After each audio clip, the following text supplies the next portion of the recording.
おっす、ほら悟空、一丁やってみっか。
Et bonjour à tous, c'est Kenzo et aujourd'hui on se retrouve pour une nouvelle vidéo. Alors je vais pas faire comme je fais d'habitude, vous montrer mon visage. Mais en revanche je vais vous parler du personnage le plus fort de Dragon Ball Z. Et le personnage que je kiffe le plus de Dragon Ball Z, vous l'avez sans doute remarqué. Et oui, c'est Végéto évidemment. Donc je vais vous parler de Végéto. Donc en fait ce que j'adore dans Végéto, ce personnage je kiffe parce que c'est un personnage qui d'ailleurs il a la classe. D'ailleurs on peut le voir, il est beaucoup stylé et il est beaucoup orgueilleux. C'est un personnage qui a que de l'orgueil sur lui. Et c'est ça que j'adore sur lui, je kiffe ça en fait, le comportement qu'il a.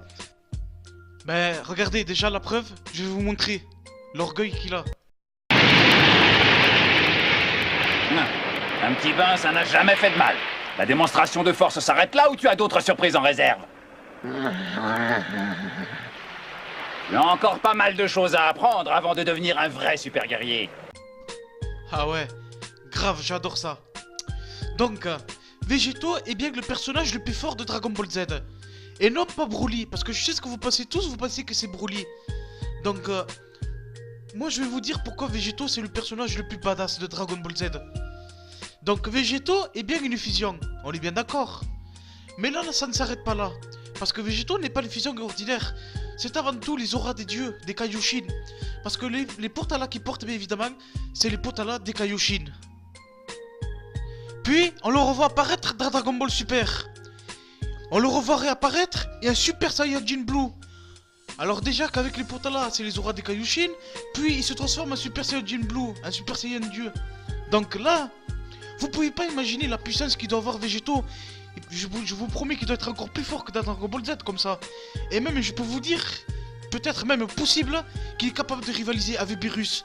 Je suis peut-être persuadé, certaine même, qu'il gagnerait contre Beerus. Ah oui, je ne déconne pas. Donc ensuite, il y a autre chose que je vais vous parler. Tout le monde a l'habitude, de comparer Végéto avec Gogeta. Et là, il n'y a rien à voir avec les deux. Donc, chose que je vais vous expliquer maintenant.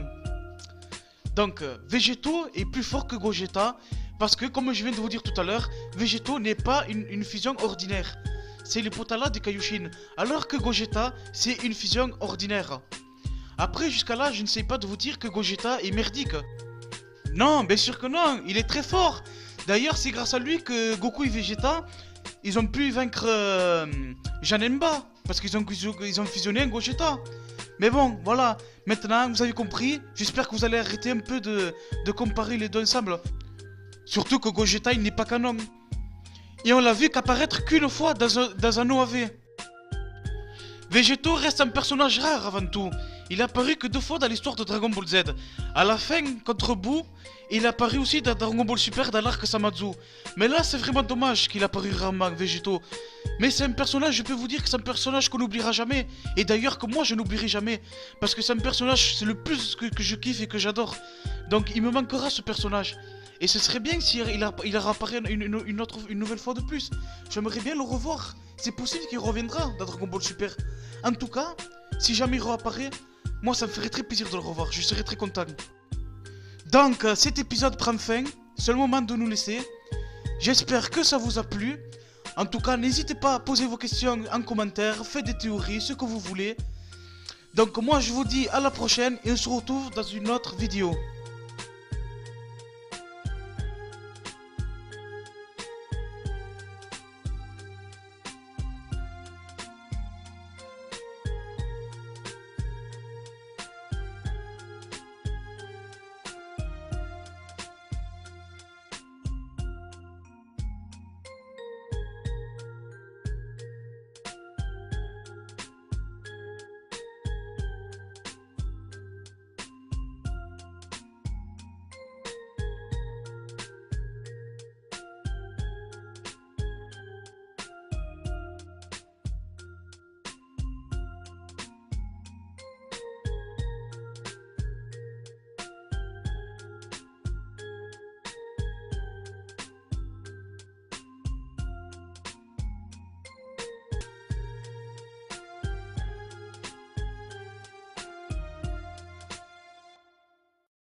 Ciao!